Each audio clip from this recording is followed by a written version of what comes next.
Hi, nice to see you again. Welcome back to some more art history associated with the 19th century. We're looking at Romanticism, and we've been examining the three branches of Romanticism, and it's time to meet our third extension or branch of this art historical style. And this is where we meet landscape art. So let's meet the artist associated with Romantic landscape art, Caspar David Friedrich from Germany.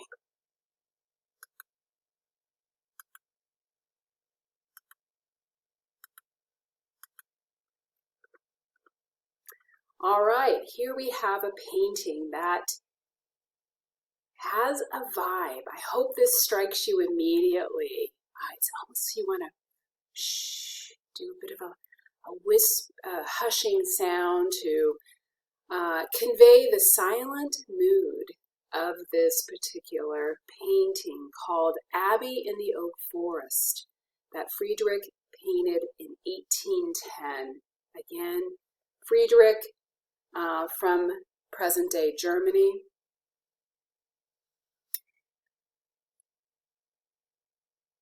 For the most part, what we see here is a landscape view. You can see the oak trees referenced in the title. You can see the ruin of an abbey, this kind of a Gothic period medieval church with a little bit of a standing window still in place, but the rest has crumbled away. There's an enormous sky. There is a subtle, tiny presence of humans here, but at a very diminished scale. So this is something we're going to continue to see as art history moves forward. Humans will occupy less of the space or the real estate, if you will, of a landscape scene, because landscape for Friedrich conveyed important meanings that he wants to evoke from you, the viewer. Remember, those are those intangibles associated with Romanticism, connecting to one's subconscious, one's feelings. And for Friedrich, who was a very spiritual person, to connect to transcendental thinking is something that he found a powerful aspect of nature. Now, this painting is interesting also because it has another meaning associated with it, and that is the theme of the end of things, the end of things. So when you look at this painting, you do notice that almost 2/3 of it is taken up with this large expanse of sky. Friedrich is trying to convey the time of day that is dusk. At the end of the day, there's one of your endings. Another thing you might notice, it's a little shadowy, but if you could see this painting in person, you would see that there is snow on the ground. So it's winter time. The leaves have fallen off the trees. You know, deciduous trees shed their leaves as part of their cycle. So we are in sort of the end of the cycle of seasons. Spring, summer, fall, now winter, alluding to the season of death. So it almost seems like plants, you know, you might notice plants die off. Trees shed their leaves. That's another end of things conveyed through this painting.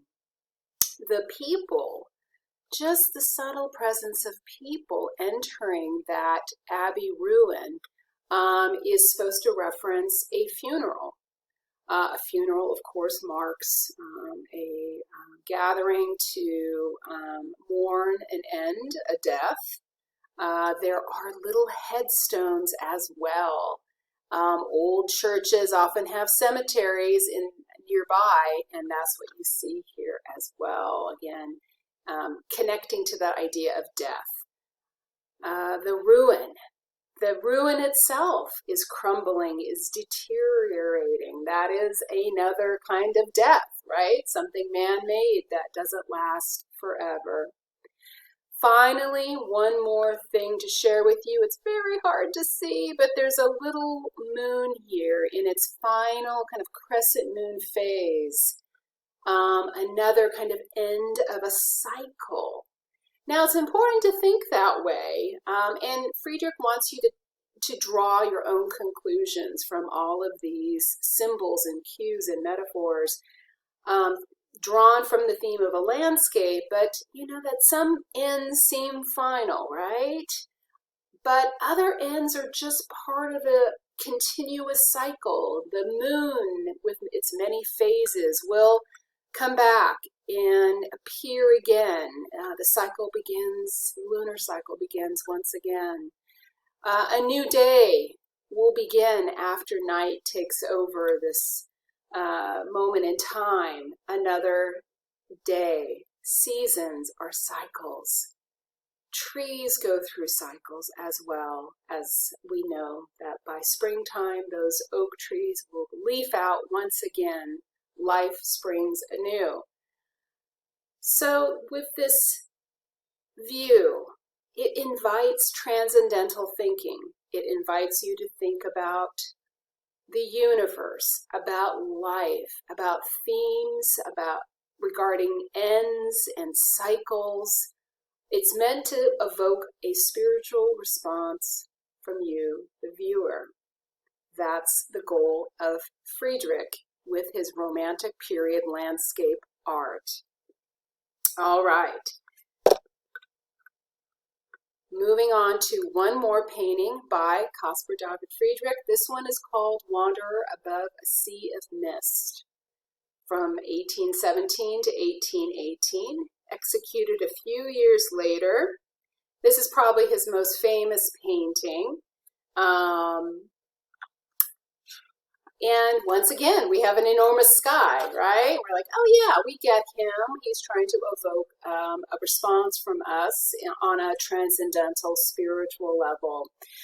What's interesting is there is a single human of a decent scale in the foreground of the painting, but his back faces us. So it's not supposed to be a focus on a portrait or on the face or facial expression of that individual.